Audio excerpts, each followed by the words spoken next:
Hello and welcome along to the Panto podcast. Just to say thank you so much for all your support, your shares, your likes, and your lovely reviews as well. It really does mean so much. My guest this week is Ray Spencer, MBE. Yes, we have another title on the show. Ray is the executive director of the Customs House in South Shields. He's also been treading the boards for so many years, both as Tommy the Trumpeter and Dame Bella, his own creation. Ray absolutely loves and adores pantomime and the sense of community it brings about. So please sit back, relax, and enjoy the latest Panto podcast. So today I'm joined by Mr. Ray Spencer, MBE. My first title on the podcast series. Welcome along. Thank you very much for asking me. That's an absolute pleasure. So, we're here in South Shields at the Customs House. How did you first get involved with the Customs House? We were, Tom Kelly and John Miles, were producing musicals, and we brought a musical here. And as a result of that musical, I eventually applied for the job and ended up running the place. But prior to that, and the way Panto works, it was Panto that really brought me to the Customs House. Customs House opened in 1994, and that was its first pantomime was here. They did Snow White.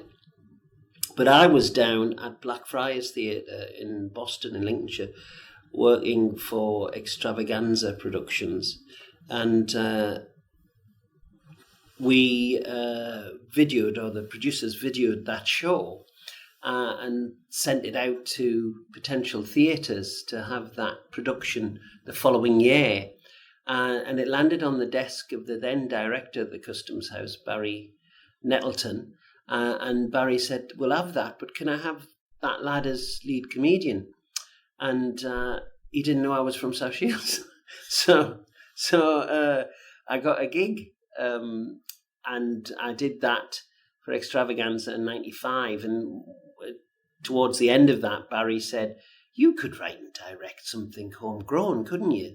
And I said, "Yeah, of course I could," because I'd produced my own Tommy the Trumpeter pantomimes in advance of taking that gig down there.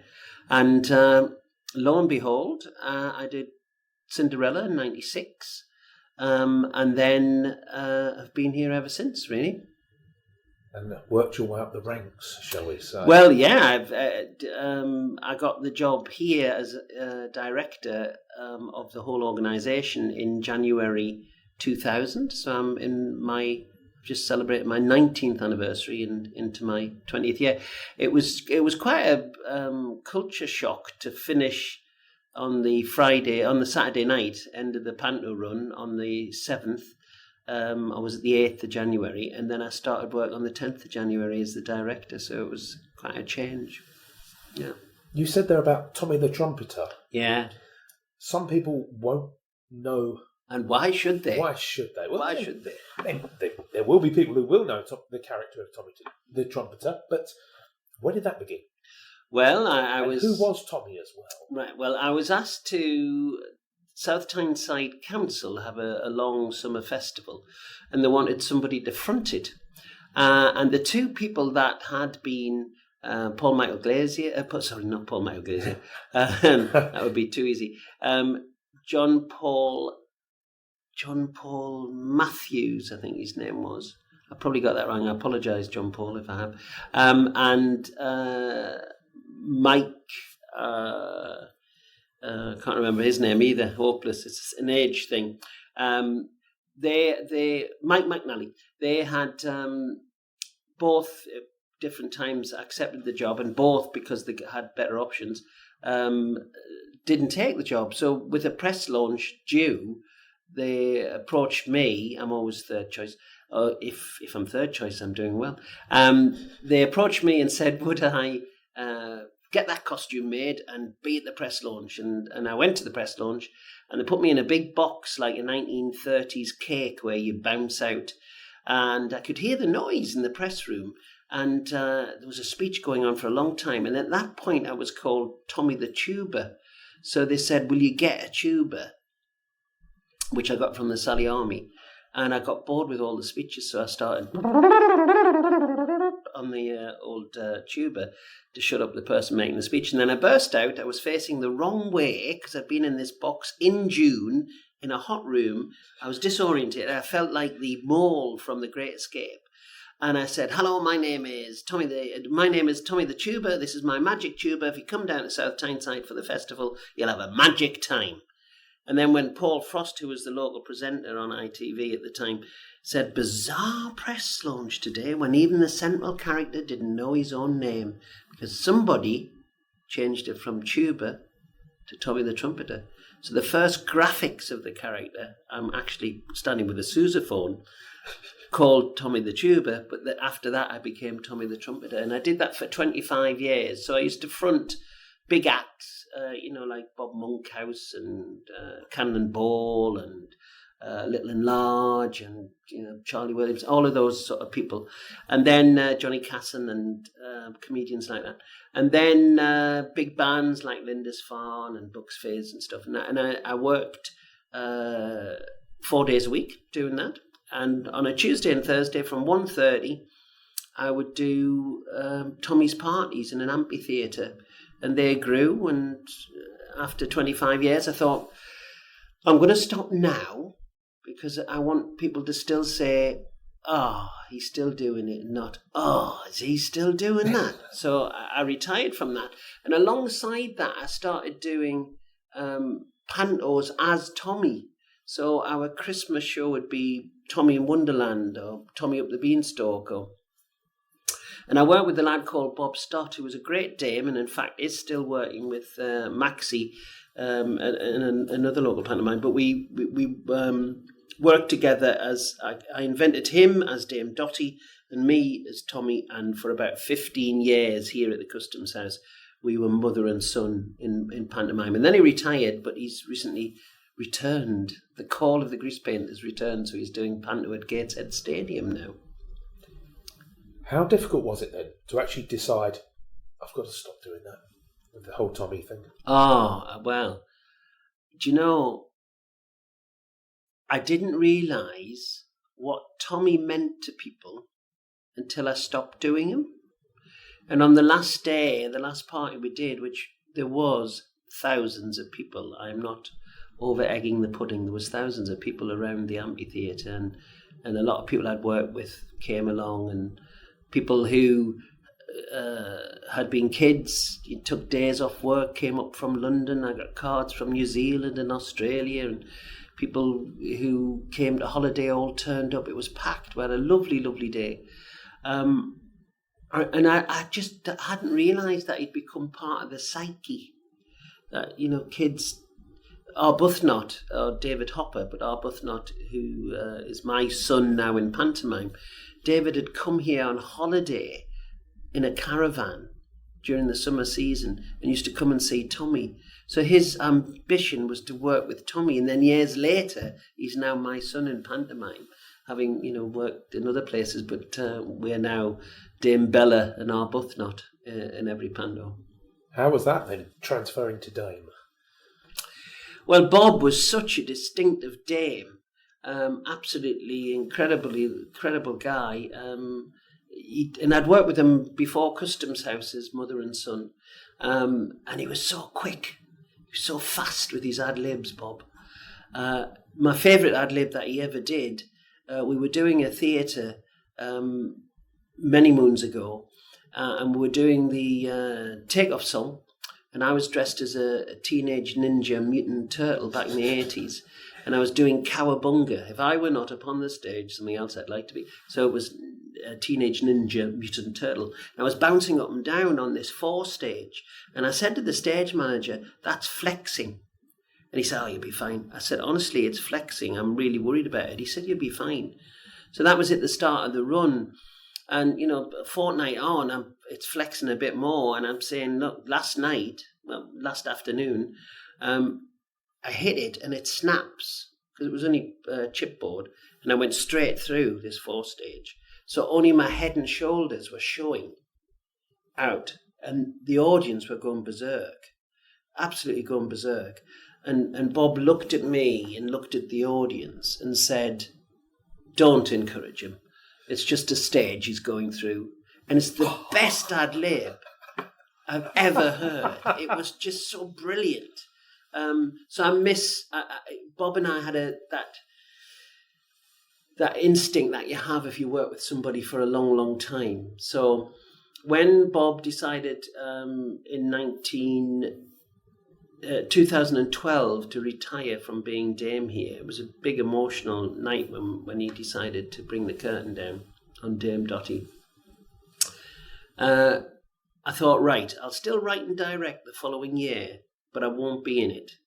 And I'll do Cinderella because there won't be a direct comparison with the Uglies because it's a different format. And I hummed and hawed and I came back the following year, so that was 2014. I came back as the Dame in Little Red Riding Hood, and I've been the Dame ever since. So it's a different, there's more faff with Dame because you've got so many more costumes and you've got all that makeup to put on and wigs, and you've got to remember that you're wearing breasts, and you've got tights and pantaloons and pair of dungarees and a t-shirt with a flat cap do for me. But you wear a lot more gear, and those this year I was dressed as a chandelier and a big Christmas outfit at the end. So there's a lot more faff in being Dame. But I created an entirely different character. She doesn't even speak with my voice. And I love the way that dames control the stage when they're on. When you're on that stage, what happens around you. It never, you can make things move in any direction you want to. So I love that, and I've been blessed with working with a great bunch of people. I have a golden rule that I only ever work with people I like, which sometimes you don't know if you're going to like them until you're on to show 73. But I think it's worked all right. People seem to like Bella. They've taken her to their hearts now. Because Bob was a big pair of boobs to fill, a big bra to fill, Bob. So I'm doing it again this year for Snow White. Show I've never done before. I've never done a panto Snow White, so we'll be doing that this December. What was it like then making that decision to actually become the Dame? Well, do you know, my beloved will have 4 kids. She thought it'd be the best thing, me not working Christmas, because I've always worked Christmas in our relationship, long before. Christmas has always been a busy time. And then she saw what a miserable shopper I am. And so she was quite pleased in the end that I went back, because I felt, although I'd written and directed and I was in and out the show, giving notes and stuff, I so missed being on stage. I so missed those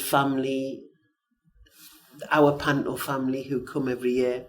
So it was a gamble as to whether they'd accept me, and it was just lovely to do. I just love it. I really do love having that sentinel role. And it was a good one to come back to, because Granny's pretty central to the whole story of Little Red Riding Hood.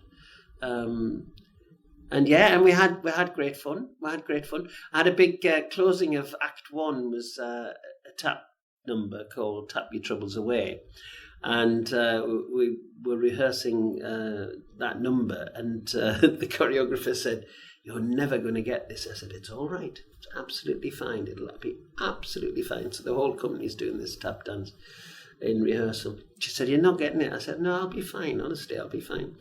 So what she didn't know is I'd asked the costume designer, Paul Shriek, to make me a huge carpet bag, which I carried on and put in front of me during that number, so nobody could see what my feet were doing. They could just hear the noise. Would you say that's a weakness then, the dancing? Oh, I would say... critical? Yeah. I think, you're either a natural mover or you're not. And I don't think I'm a natural mover. but I can get by. I can do a box step, a square, and do that, no bother at all. But I'm not the world's. Don't ask me to do wings when I'm tap dancing. When you were a child, were you funny? I don't know. I can't remember much about it. I know. I used to do embarrassing things like, when you see Mr. Bean remove the bottom orange of a big stack of oranges in a supermarket. That would be me as a kid, and they would all come down, or I'd be conscious they were coming down but couldn't move because if I did, they would fall down. I certainly remember being in plays at school, but there wasn't really a tradition of any theatre in our family. My grandfather had been a choir boy, but that was just about it. But there was nobody really into theatre. All my family were horny-handed sons of toil, whether either in shipbuilding or ship repair. My brothers are fitters and electricians, so there wasn't that tradition of being into theatre. But when I went to school, I certainly started to do productions, and it was a school teacher called Eddie McNamee who saw potential when I was about 16 and said, you should pursue this. And I joined a local amateur company where I was for a few years, and then I met Tom Kelly, who's been a great friend of mine, who's a playwright and poet, and we've worked on many projects. And through Tom, I went off to do a drama degree, and then was a jobbing actor for a little while, and then taught performing arts for a while, and then all the time I had a principal that allowed us to go off and do pantomime. So I'd work for a local agency called Beverley Artists. I'm sure some people listening will remember Bill Reeve. And they used to do a tour panto. In fact, I still think they do. Bill used to get his pound of flesh. We the panto, and I directed it for years, but I only did one tour with him. And we used to do a morning show, an afternoon show, and an evening show. So the year I did it, we did 63 shows in 23 days. It was, and I remember looking at the schedule and say, we've got this afternoon off. Well, because we did Ormsby, which is in Teesside, in the morning, and then we did Dunfermline at night. So it was in the car. Dumfries, sorry, not Dunfermline, Dumfries. So we just drove from Teesside up to Scotland to do this pantomime. And then there'd be like hundreds of kids in a working men's club in the evening, or a community centre, or a pub, or a school. Or it was hard graft, really hard. And you're doing the get in and get out of the set in December. It's usually wet and miserable. So that was really good grounding. And some of the people that I did that tour with went on to have careers. And one lad called Graham Overton did many pantos here when he eventually came back to South Shields. And yeah, he was a great villain. Do you remember the first panto you ever saw? I do. It was Puss in Boots. And it was the Happy-Go-Lucky Players, and it was at a church hall called can't remember, but it's not there anymore, the church. And I remember seeing that, and I remember the principal girl in that was a proper principal girl, as in the old style fishnets, high boots, was called Jean Southern. And Jean went on to be the if you want to reference her, she's done lots and lots of work. But Jean was the trolley lady, sweet trolley lady in Harry Potter movie. But she's in her 90s now, but Jean, and she's still working if she gets the chance. Done loads of experience. So she was the first principal boy. The first professional pantos that I saw was at the Sunderland Empire. And we used to go through one of, I don't know if it was my dad's works or my brother's works, but we used to go there as a whole group, and you'd all get your selection box or a box of chocolates and throw the flavours you didn't like at the people on stage. Of course, I didn't, but that's what happened. And then you'd have that. I remember the Bert Wheaton. I remember seeing Bert Wheaton in pantomime, and I think it was Cinderella. I'm not sure, but he came on as like the Baron figure with a amplifier and a lead, plugged it in and played his guitar in the middle of it.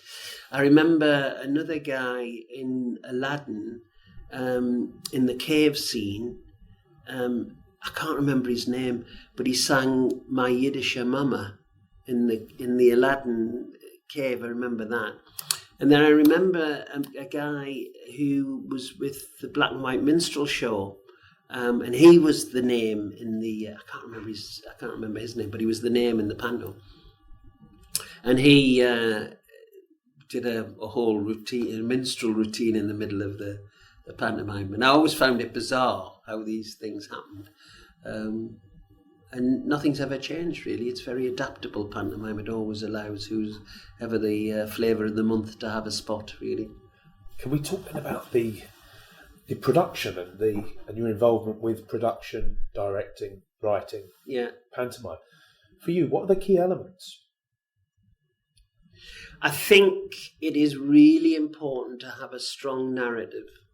I think what sometimes people forget is that for young members of that audience, they believe the story. They believe that the characters are who the characters say they are. They don't see past that. That's what they want to believe. The bad man is after the good person. The monster is a monster. It's not a puppet.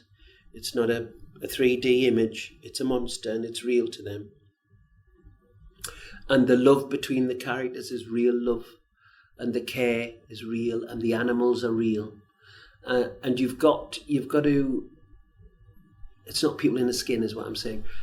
So you've got to remember the storytelling is really important for the youngsters. So that's important. I also realised a long time ago that it's adults that buy children tickets. So you've got to have something in there for the adults as well. I don't think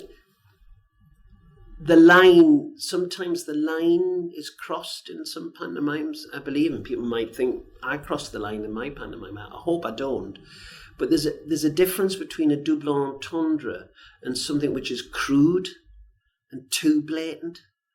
I don't like the gags about looking up skirts or dropping things down people's cleavage. I don't like gags like that.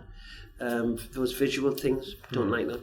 So I think something for the adults. So strong story, something for the adults. Great singers. There's nothing worse for a singer to choose a song that the kids don't know, don't like, and take as an opportunity to go to the loo or eat the sweets. So you've got to choose songs that are strong and singers who are good enough to sing them, because that'll maintain it. And I think about things like the take-off. I always have a take-off in mind. Not all pantos do now have take-off scenes. It's behind your scenes. I think that's really important, that particular scene. And of course the community song sheet at the end. All strong elements and a bit of slap. There's not every panto now that has slosh scenes. They should. And sometimes they have them, but nobody wants to get messy in them. And if you're going to have a scene, then people have got to get messy. That's the only way it works. So I think they're all the elements. Good villain, believable goodie. What about your comic? Well, I'm blessed with a very good comic here, a lad called David Hopper, or Arbuthnot, as I called him, as I mentioned before. You've got to have a strong comic. And some of them, I was really intrigued when I saw some scripts years ago where there was just gaps which would say comic will do routine. And there was nothing written in it at all, because for a lot of the performers that do Panto on a regular basis, they have their set routines and they do them every time. You just make space for them, and I think that's important. That those traditions, the front cloth gags are still in there, because that's hundreds of years old, and you've got to still keep that going, But a strong comic, absolutely. But a strong comic who has a warmth and a vulnerability, I think I like not brash, not too cocky, not hard, but somebody who's got a vulnerability about them, as well as very funny, of course, physically, and quick-witted, and with a strong script. Would you say that was you when you were younger, when you were doing the Tommy routine? That was part of that, was a vulnerability? Yeah, I loved Buttons. I mean, Buttons is a great part because he is the pathos in Buttons. But I think the ability to make people be on your side, to feel you hurt when you don't get the beautiful girl, because you never do, to feel you hurt when you're cast away or not given a job, or they've got to be on your side. And I enjoy that. I was I would like to think, very physical. I could do a routine like pick yourself up, dust yourself down, and I'd be down and back up and down and back up and down and back up. Run up the side of a cross and, all of those things. Now I'm not. I'm a little bit more sedate as Dame Bella Ballcock. But I think that's important, that you have that physicality as a comedian. Yeah. As then the big boss, what do you look for in new performers? I look for people who will merge together, that will meld, that will weld together, mold and weld together, meld. People who aren't doing it for a job, and people do it as a job, but don't do it because it is a job, because they'll not enjoy it. And it's a long old 6 weeks or 7 weeks, if you're not, or 8 weeks with rehearsals and stuff. So if you don't like kids, if you're bar humbug and don't like Christmas, if you don't engage with the whole notion of people being silly and laughing at themselves and not being frightened to be laughed at, then it's not for you. It's not for you.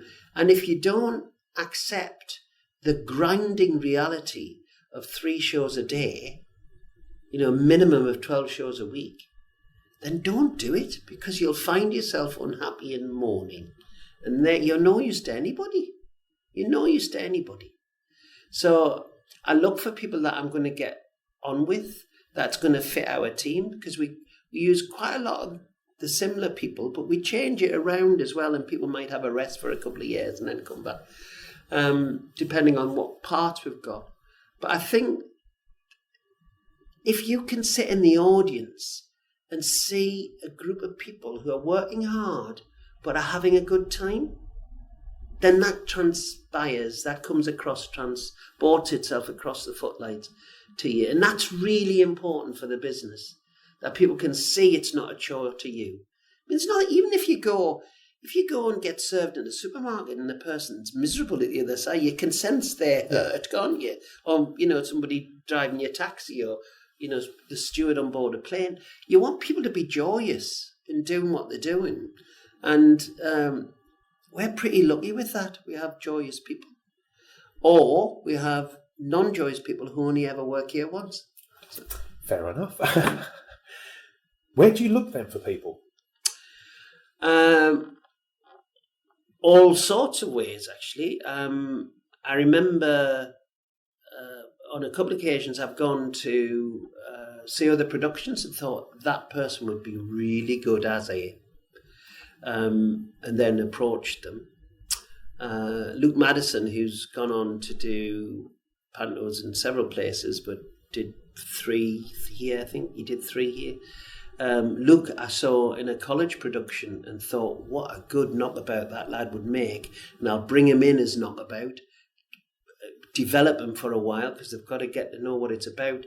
You get to judge them, and all they're doing, not all they're doing, is important to knock about role, a sort of broker's man role, the flunky role. But it's important that they know what it's like to do a 9:45 in the morning and what it's like to still be doing a show and it's 10 o'clock at night now and you're just finishing.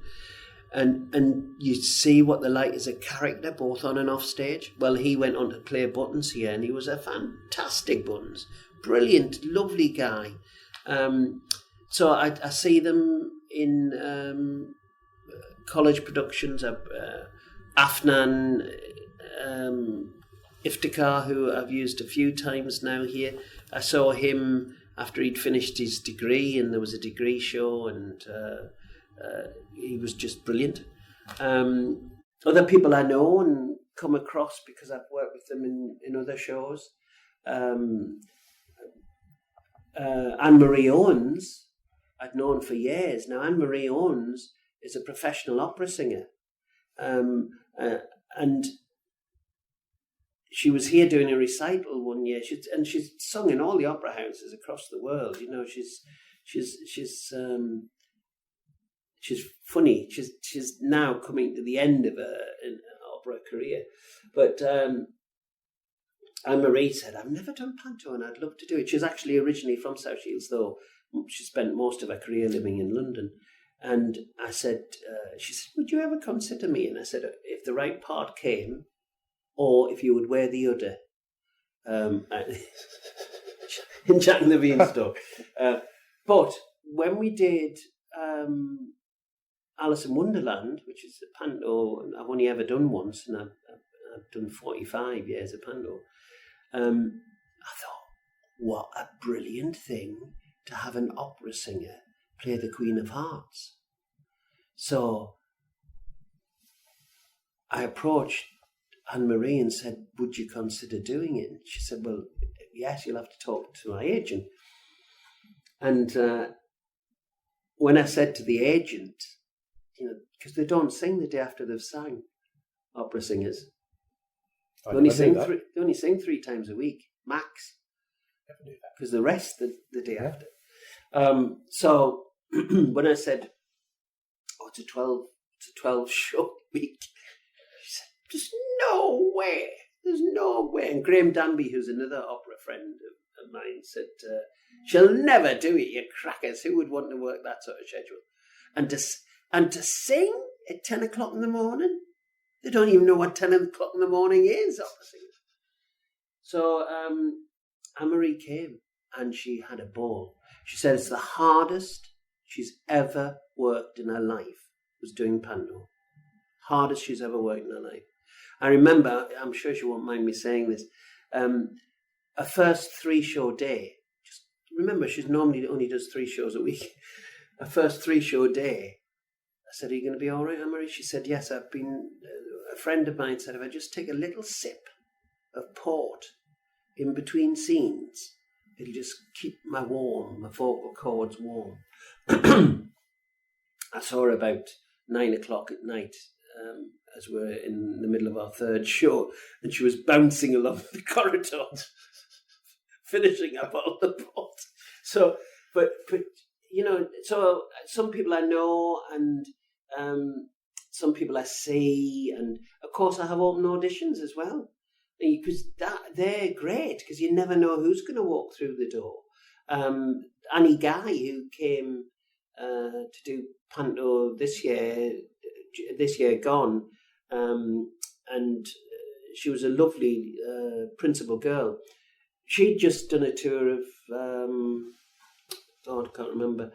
She'd just done a number 1 tour, and just thought she'd like to do Panto, and she'd never done pro Panto, and she's from Seaham, which is not far from here, about 20 miles away, and she fancied Christmas at home with her family, but she did thoroughly Modern Millie before she came here, but she wanted to do Panto, and Panto she came, so people sometimes just rock up that you're not expecting. A lot of the actors that we use here are originally local, but live down south, as we say here, live down in that London place, or live across never heard of it. Yeah. live across in Manchester, because that's where the work is, and they end up coming home to do pantomime. So it kind of dovetails well for them as well. So from all over is the answer.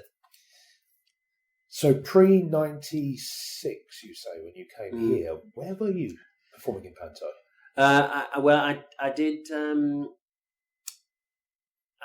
The previous years I was at Blackfriars, which is in Boston and Lincolnshire. All I remember about that is it was a funny year that I was doing a warm up for a quiz in Tyne Tees Telly the night before I was going down to rehearsal, and Fraser Hines, who of course is a great stalwart at Panto, used to be, he said, "Where are you going?"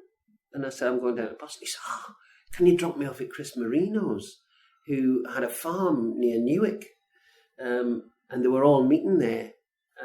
So I remember driving down with Fraser and had a great talk about a whole host of stuff. And then went to this farm. I remember the dogs barking like mad, and everything was in darkness because by the time we got there, I think it was about 2:00 in the morning by the time I dropped him off. And then I left him and drove to where I was staying, these digs in Boston. And we did that Panto there. And that was sweet because Maxie and Mitch, who are two people I know from the Northeast, were also playing Lincoln Theatre Royal while I was down there as well. But other than that, I've only done tour Pantos when I've worked with Bill, and I sort of gave up doing that, did my own pantomimes as Tommy. So we did leisure centres, or did a leisure centre, and we used to build the stage and put the bleacher seating in, and we did a number of Tommy Pantos every December, and before I came here. Different audiences then? Do you find that different areas laugh at different things? And how is the South Shields audience? As you can see from any of the big names, you can play anywhere if you're funny, and you can, audiences are pretty much the same. I think our audience at Customs House have known me for many years. When I was a teenager, I was doing pantomime at the West Orleans, which is a little theatre on the seafront. The old Denville Players used to be there, for anybody who can remember that far back. And they've seen me grow up and seen me do things and come back, and they're very loyal, and we're very connected to them. I think obviously when you play outside the town, or you're in Scotland or down in North Yorkshire or down in Boston, there's changes. Here I might say hello to everybody from Nissan, or hello to everybody from Rolls-Royce Engineering, and then you go down in Lincolnshire and you're saying hello to all the chicken gutters from Spalding, or so it's just different industries, but it's still people going out and having a good time. And you've just got to change your local references, haven't you? For the audiences themselves, with kids, are you finding them different as the generations pass? I think we have a struggle with technology now. I read somewhere the other day that the average concentration level is about 9 seconds now before they move on, and a goldfish has a concentration level of 8 seconds. I look out from stage now to a sea of Canaletto paintings. Canaletto was an Italian artist who lit people. And what you see is that light from iPads and mobile phones lighting up people's faces, because they go on their pads, and kids will be sitting with them, and adults will be Facebooking, or they'll be trying to video the whole show. Long gone are the days when you can control photography now. People record everything. You see, you've got your big effect or your big walk down costumes that people should be joyously surprised by, and suddenly, well, we saw it on Facebook, it takes the edge off, because people just, you can do the announcement, but the truth is you can't control it. So I think technology is a pain in the butt. I had somebody actually in the front row this year not only look at the phone, but take a call in the middle. So I stopped the whole show, and they eventually went off the phone. But it's, that is a challenge for us. That is a challenge for us. Yeah, gone. Absolutely gone. Even down to people getting dressed up to go to the theatre.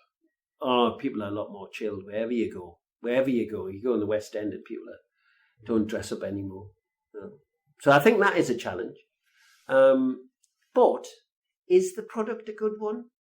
Well, yeah, you look at how successful pantomimes have been this year. We had a record attendance this year gone.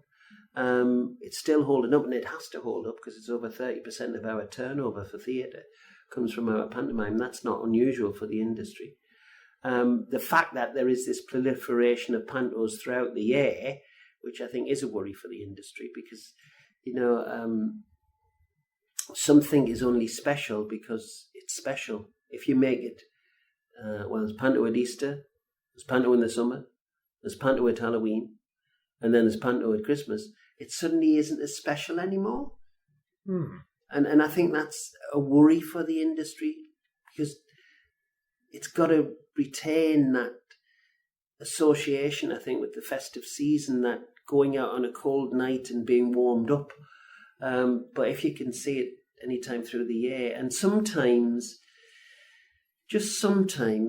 perhaps the production values of some of the shows that are now being produced kind of devalue the whole form.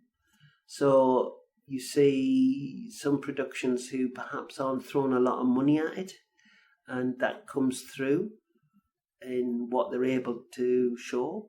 I mean, we spend a lot of money comparatively, not sort of kudos standards, because they are industry leaders, but we will stand, with 73 show run, it'll be show 58 before we've covered the cost of putting the show on, at least, because we believe that it should look good, it should sound good, the costumes, the actors, there shouldn't be 4 people, there should be at least 8 in the cast, and perhaps more than that, depending on what show you're doing. So we invest in it, and I think our audiences appreciate the fact that we invest in it. Have you ever been tempted to add an extra week on at the end? Well, when I first came here, we used to do about 32 shows. That was the run, and this year it was 73. I'm not sure. We finished the first weekend in January, or the second weekend in January, because the first weekend might be the first or the second. So at the moment, the latest we would finish is about the 8th of January. I don't think it'll stretch to the 15th. And if we did, that last week would probably just be evening shows. Yeah, I don't know. You said there about the production values.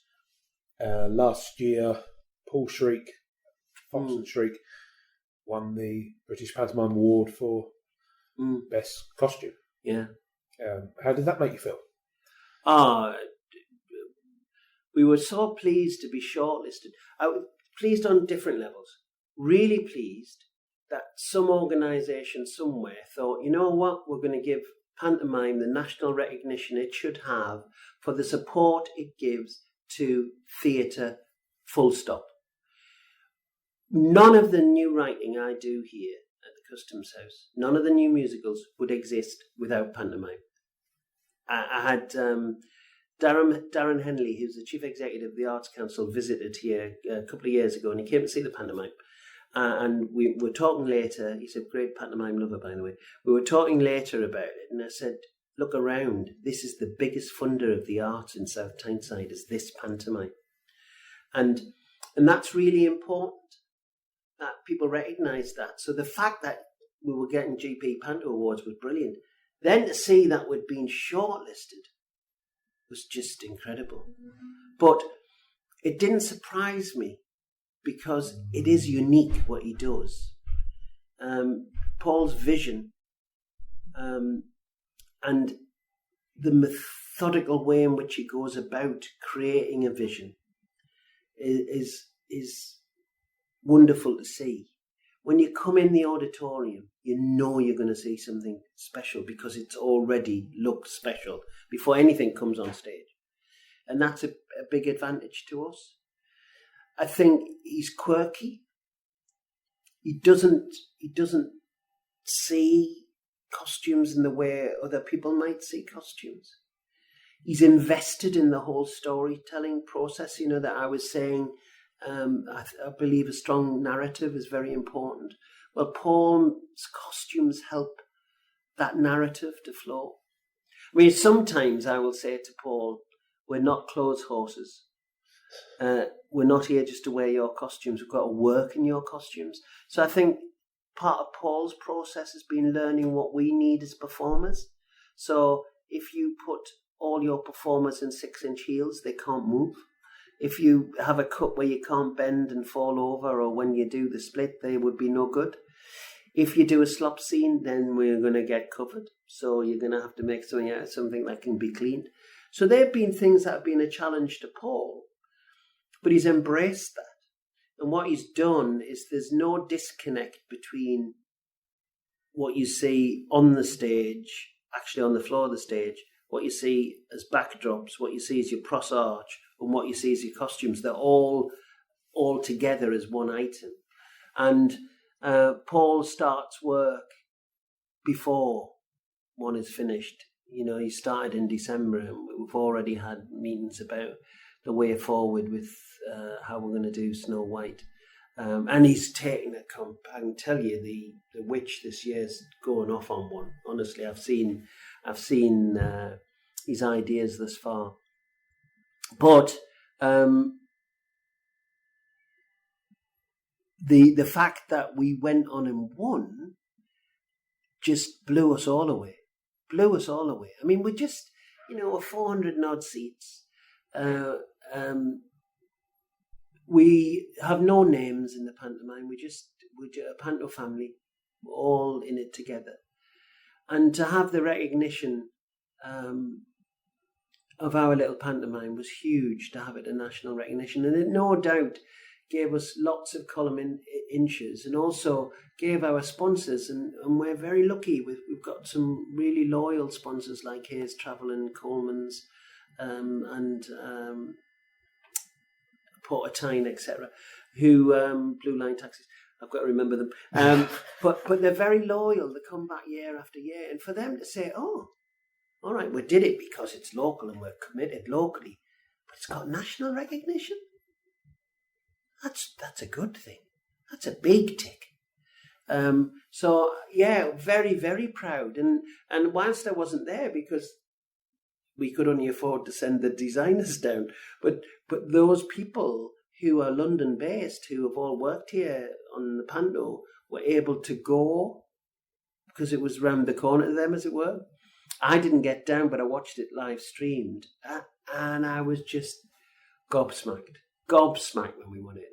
I think a real feather in our cap. And however much people poo-poo awards, and they do, and however much they say, well, what does it matter? Does it matter a tin of beans at the end of the day? They would all want it. And it does matter. We all like to have a little pat on our back. And it was so lovely for Paul's work to be recognised. When he'd stopped making costumes for ballet companies and Welsh opera, and he'd come to do this panto, and it was a leap of faith for him. And after 8 years, people recognised that. And we're just about to do his 10th year, and we have something called the Customs House Honorary Fellowship. It's an academy we have for people who are from South Tyneside or have a close connection with us, who have made a significant contribution to the arts and entertainment. And this year, Paul will be made a member of that academy. And it's in recognition of the 10 years that he's had working on our pantomime and raising its production's values massively. We could do it cheaper. We could definitely do it cheaper. Not a question. We could do it cheaper, but we couldn't do it better. And our audiences deserve better. And whilst there's a temptation when you're a theatre that runs a deficit, when you're a theatre that's not massively funded, to make as much money out of something as you can, in the longer term, you're just damaging yourself. We compete with the big boys, and our product is as good in its own way as theirs. When you go and see other productions, you said about you see tired sets, and you're kind of looking sort of through an open hand going, oh my goodness me. Do you feel like sometimes you need to give them feedback? Do you give feedback? I met my better half, Trish, through doing pantomime. And my daughter's been in pantomime. My two daughters have been panto babes, my two other daughters. My son was carried on stage when he was only 6 weeks to be held up like Simba and Lion King. So we're all connected to the business. But if we go and see any pantomime, it's always brilliant. I'm not there to slag off the opposition. I'm not there to make them feel bad about themselves. They're all employing people, biggest employer of actors and dancers. They're all trying to keep venues or contributing to venues. So I'm not there to slag them off. And so many come and go with big, grand ideas. If they survive, then we should say well done for surviving. But it is a very, very competitive field now. To hold your audience share is really tough in the business. But that said, a lot of people go and see more than one panto. It used to always just be the one trip, and now people spend a season going around pantos. Not as many as you, Hayden, but people will see more than one. A couple a week. What about panto? Let's try that again. What is there about panto you don't like? Oh, what do I not like? I don't like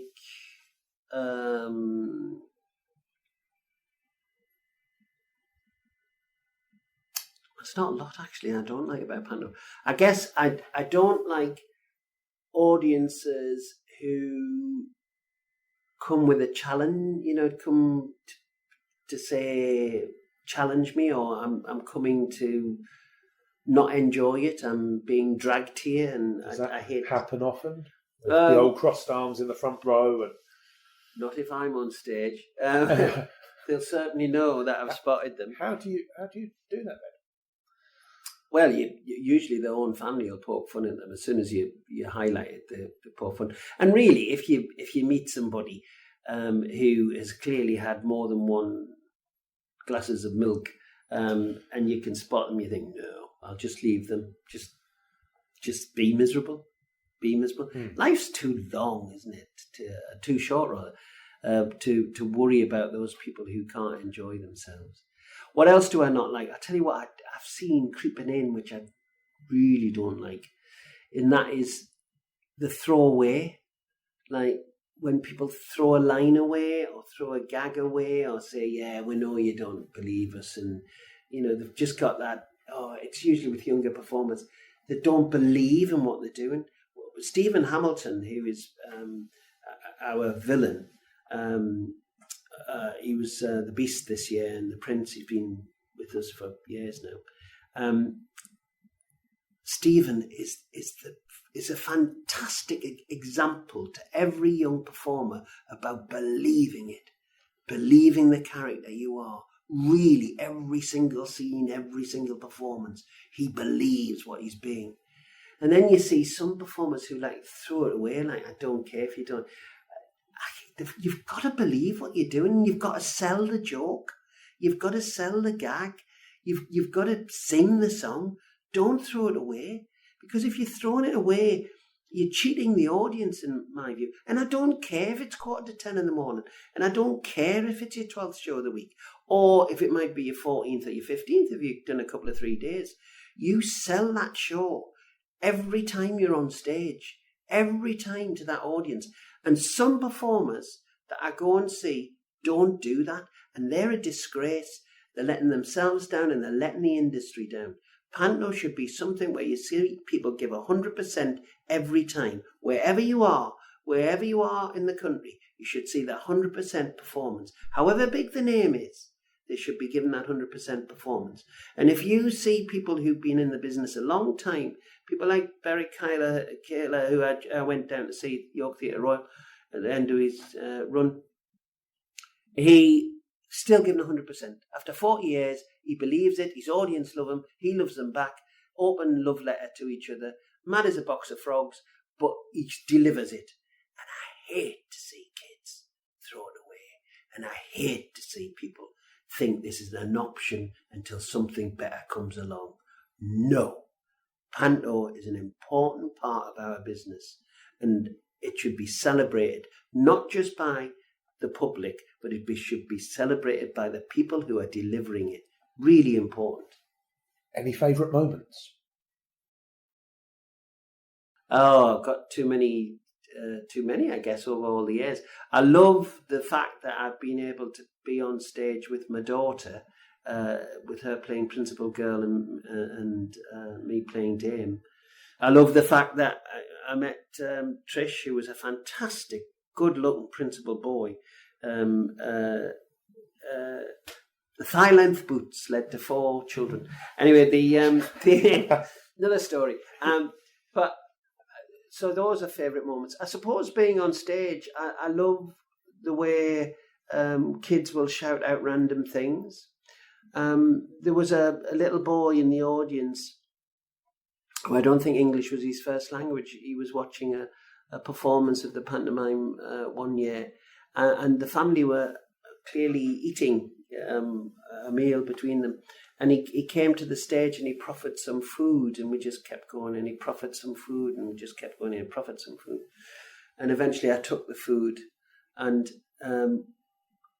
whoever was on stage, I handed it to, and they handed it back, and eventually it came back to me, and I left the principal boy, the prince, with that bit of food and said, you can have that and you can eat that, and then left the stage. And then he couldn't sing his song because he corpsed. And it just came from that innocent moment. I suppose this year, what I absolutely loved, we had a signing sheep called Cutlet. And Cutlet, whenever she was on, she signed. And we did a performance, and there was some children in the front row who were watching the sheep all the time, and they had signers with them from the school that we're from. And afterward, we met with those children, and the teacher said, what you must appreciate is for these children, it is the first time they've ever gone to theatre, and the people on stage were speaking their language. One of them was up there. So that's really important for those. Lump to the throat every time. Really, really important. So I think when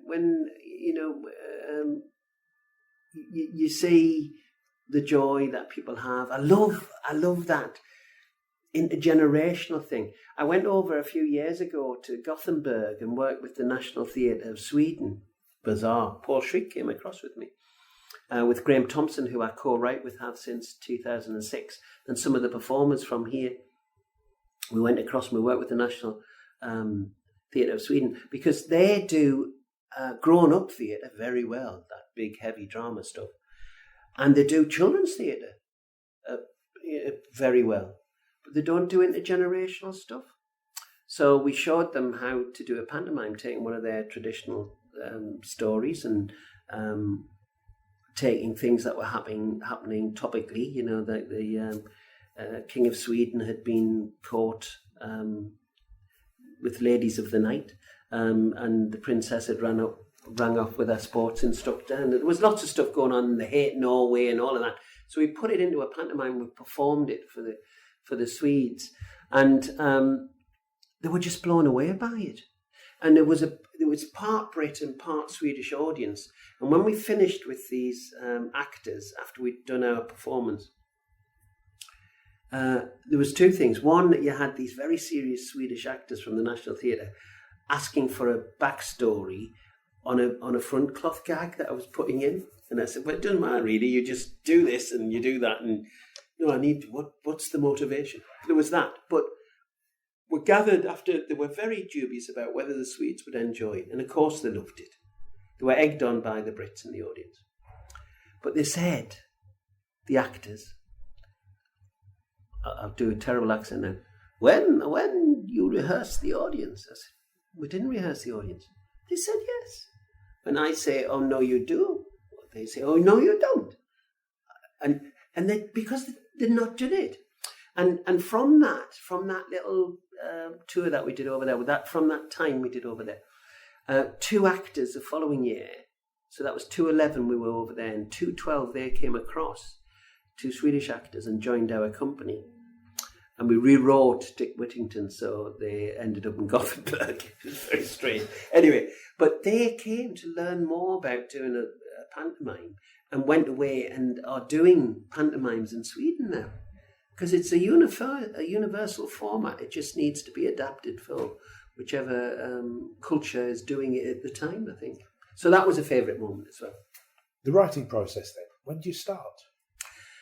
Well, we talk about what we're going to do before the end of one. I have a couple of friends who actually write the pantomime while they're in the pantomime, between scenes, but between shows. I couldn't do that. I have to completely put my head on, like Wurzel Gummidge. I have to put my panto writing head on. And we do a scenario, Graham and I, first. And then he will write most of the straight scenes, and I will write the comedy or the political satire and stuff. That's what I'm good at. So he'll write rhyming couplets and stuff. And then we exchange, and I take out all of his terrible jokes, and he lays claim to all my good ones. And then, of course, any script's got to have room for the performers. So then we don't rehearse pantomime, we make it. So we go into the rehearsal room, and then we make it happen. And because of the economics of it, we start rehearsal. I'm going to spoil them this year and have an extra half week. But we start rehearsal and we go up 10 days after we start rehearsal. We only have 10 days of rehearsal. How much of that changes then during the rehearsal period? Quite a bit. You remember that if you're in the West End putting on a show of our size, or you were anywhere, you'd have previews. Pantos really don't have previews. They have opening nights, and then it's bang, and you're down the route, and you finish before you know you started. So it's right that it will evolve. I mean, we took a couple of numbers out, because ours was a bit long this year. We took a couple of numbers out, and then there's some gags that don't work, and then politicians do stupid things, so you've got to change some gags, or suddenly something that had no relevance becomes so relevant that you've got to play it up. Or the slap scene isn't, the slosh scene isn't working as well as it was, or the equipment isn't working. So you're evolving it all the way along. And I love that about Panto. I don't mean going off on one and forgetting the story. I will not allow that to happen. The story must be told. But it does evolve, and you've got to be aware of that and feel that, and not be frightened to say, look, this is not working, take it out. Put this in, or let's change that, or let's move. I've done that. I've moved a scene once we've opened and thought, no, it's not working. So, yeah, it revolves throughout the 73 shows as we did this year. Is there anything that you would like to still achieve in your career? I think getting a GB Panto Award for the Customs House, not for myself, because there's too many good dames, but for the Customs House I'd be so happy with that, because we are an ensemble, from the designer to the writers to the performers to our technicians to Billy who builds the set. We're all an ensemble, and so are our family of audience. They make it, and And it wouldn't be mine. It wouldn't be the Customs House. It would be South Tyneside. It would be the North Easts who were getting national recognition for being a hotbed of pantomime. And that would be a fantastic way to say we've achieved something that's long-lasting here. Have you found that since winning the award, for Paul Shriek winning the award through the Customs House, has that increased visitor numbers in the past 12 months? Certainly, all I can say is that pantomime had its biggest audience that it's ever had. And I think it certainly attracted, it was an easier sell to people becoming involved in the pantomime. And people were saying, so you beat the London Palladium? Yes, we did. Wow. And instantly. And people did come from other theatres and who had been to other theatres to see what it was that how we'd done it, how we'd won it, and be able to put on your posters. We are being judged out of over 200 pantomimes as having the best costumes and design.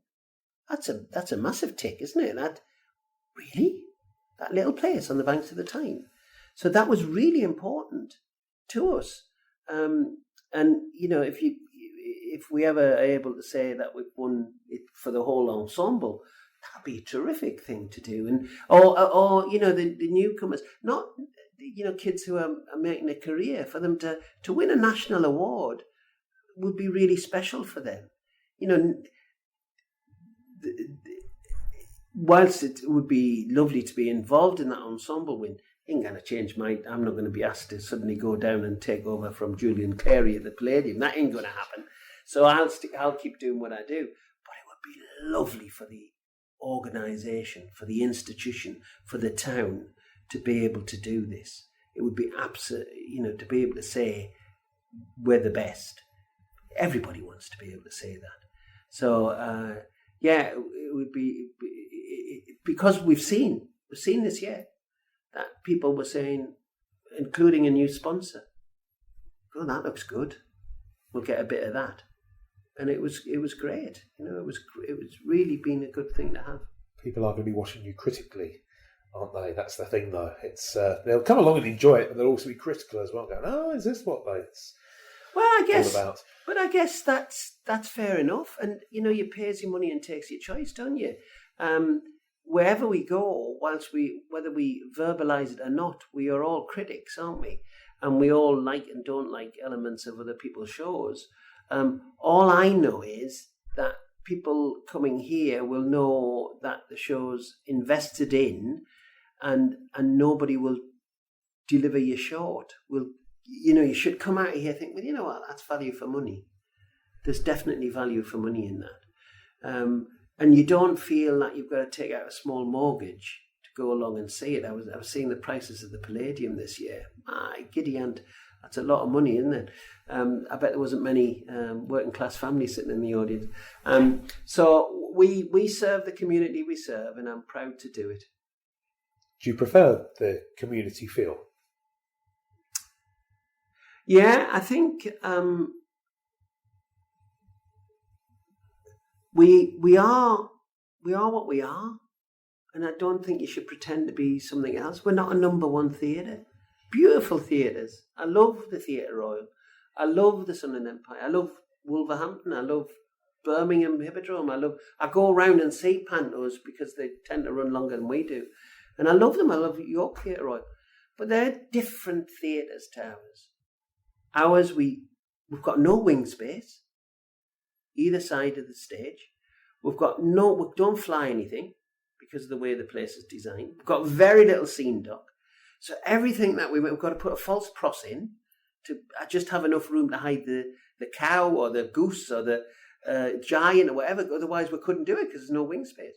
So we have to adapt our theatre for panto, and I think we make do. We make the best of what we can with what we have, and I'm proud of that. And I'm proud that year after year, people come and trust us at a special time of year. They trust us with their birthdays, their celebrations. They come here. We've had people come straight from a wedding, a whole congregation reception party have been brought here, and this has been part of the reception during the Panto. I've had people come on stage and ask to marry people who are in the audience. I've had children come and present me with dummies. They're going to give up the dummy because you said, and they'd hand the dummies over. Oh, that's sweet. Yeah, and that's because we're connected and because they've grown up with us, and that's really special, isn't it? And so, yeah, people have other careers and other life choices. This has been mine, and I'm very, very happy and very lucky to do what I do in the town I was born in and only lived out of for 15 years of my entire 62 years. I was only ever out of the town for 15. And I love what I do, and I love where I am. If there was a blank cheque put in front of you, what would you do to the theatre? I would make it. I love Doncaster. I love the cast, and I love the Lowry. And I'd make it amphitheatre, and I'd make it being able to fly, and I'd give it wing space. So I put a fly tower in wing space because the heating and vent room is above the stage. So I'd give it wing space. I'd make it like the Greeks got it right. Amphitheatres work. So everybody would have a good view, and that's what I would do with it. Yeah, that's what I would do. You won't get Matcham involved. Well, Matcham was of his time. Beautiful, beautiful theatres. Beautiful. I love Buxton Opera House, but it wouldn't fit. It wouldn't fit here. No, I know what you mean. I would make it as no. I mean, if you mentioned the Tyne Opera House, it was just a beautiful, beautiful opera house. But there's poles in the way, as there is at the York Theatre Royal, if you upstairs and, upper circle or the gallery. So I would make it completely without anything. Do you know the worst theatre I was ever in for sightlines? Which one? Was in Krakow in Poland. Yeah. And everywhere you sat, there was a pole in front of you. Oh, I know it's Panto. I'll put a digit. It's a Panto guy. Yeah, so that's what I would do. So everybody had leg room and could see. That would be what I would spend my money on. So a few years ago, you were bestowed the honour of the MBE. Would you mind telling me a little bit more about that, please? I always think there's somebody called Ray Spencer working somewhere in the community, as like in Scotland, and he's saved the entire environment, and he thinks, is anybody going to recognise this? And I got his MBE. I was really lucky, and it was for the whole organisation. Somebody gets the gong, but I'm very lucky with the people I work with. So I got this MBE, and I was very pleased. And then the day the letter comes telling me when I'm going to be given the MBE, which completely by chance was the one day off we had in Panto on the run-up to Christmas Eve. So it was the 19th of December. And we didn't have a showing because you can never get schools in on the last day of term. And because of the run-up to Christmas Eve, we had to have a day off. And that was completely by accident. 2010, the weather was awful. I don't know if you can remember. So I finished the 7 o'clock show here at about, finished and done at about 10:30. And Trish was waiting to drive me down to the Palace.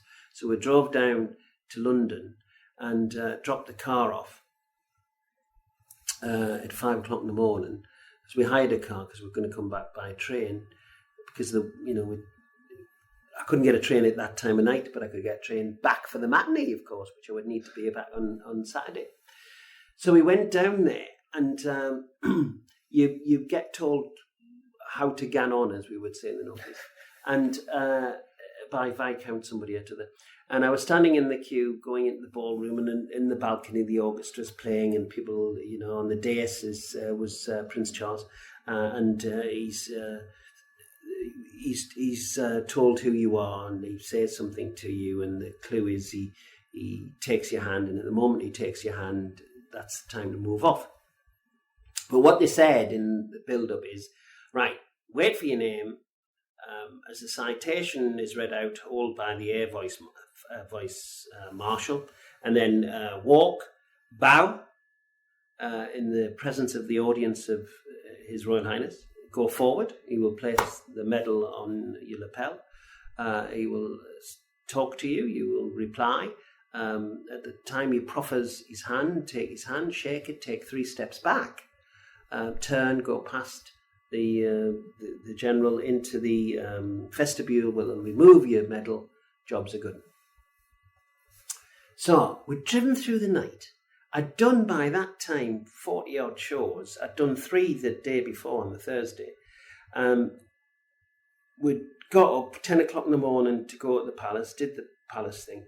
So I was standing in my line, heard it, went up, did the thing. He took my hand and I put my arm round like his shoulder like you would a mate, you know. And I said, well, cheers, mate, arm round his shoulder. I said, cheers, mate, it's been lovely meeting you. And I didn't step back 3 and bow. I just walked off into the vestibule. Trish was full of hell when I got back. The only person who made a mess of it. So I got in the vestibule and the guy said, were you nervous, Mr. Spencer? I said, no, I was fine. He said, well, you didn't bow on leaving His Royal Highness's audience. And I said, oh, I'm sorry about that. I said, I'm doing Panto at the moment. And normally I say something funny, they laugh, then they applaud, and then I bow. I said he didn't clap. so the chances of me ever getting the knighthood were gone then. Well, it's come to that point of the podcast where I'd like to ask you, please, your dream panto. So you choose the production, you can choose to be in it or in the audience, you can choose the theatre it's in. I'd like, please, your casting. Oh, wow, you should have given me notice for this. Well, that's really hard call. What a difficult one. If you've been listening to all the podcasts, you'd have heard this one on every single one. I heard you do it too. Yeah. I think if I could see, I think back to people like Charlie Drake. He was so good in pantomime. I think about some of the acrobats that I've seen that I can never afford to have here. I think of some of people like Cilla Black as a principal boy, you know, and people like Biggins, and you know where do you start and finish? There's been such Billy Dainty. What a fantastic dame he was, and I don't know where I would start. I think probably I would have to be in it. I would love to be in it. I'd love to do a panto with Bob, who I worked with for so many years, over 20 years, with Bobby, both here and doing the Tommy pantomimes, and before that, for about 10 years in another place at the Pier Pavilion. So I would love to work with Bobby again. I'd love to have the legs and knees to be able to move like I used to. And then there would definitely be a skin in it, because I love the animals. So there'd have to be a good dancing skin, somebody who can, not somebody who just wears one, but somebody who can move in one. Principal girl. We need to come back to what panto would you choose? Oh, I haven't chosen. You haven't chosen. God. That's the nice building block, and then we Yeah. I don't know. Gosh, I don't know.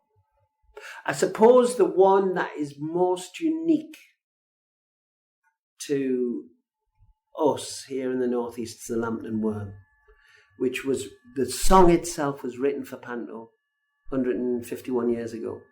So I think Lambton Worm, because it is so unique to the Northeast.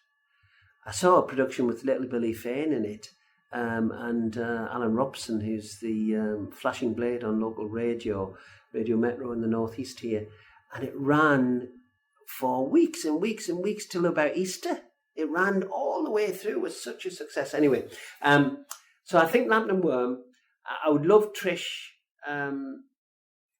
my other half, to come back and play Principal Boy, and probably the daughter to play the Sultan's Daughter. Probably Graham Overton to be the Sultan. These are people nobody will have heard of.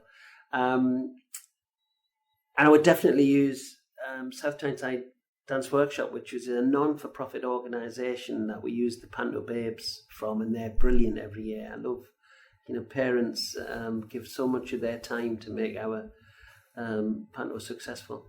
I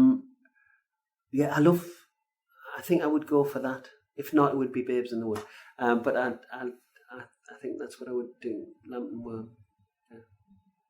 Well, thank you so much for taking part in the Panto podcast. Oh, thanks. I've got a back catalogue. I've only listened to 2. I've got a back catalogue to wade my way through, and the winter nights will go so quickly having that opportunity.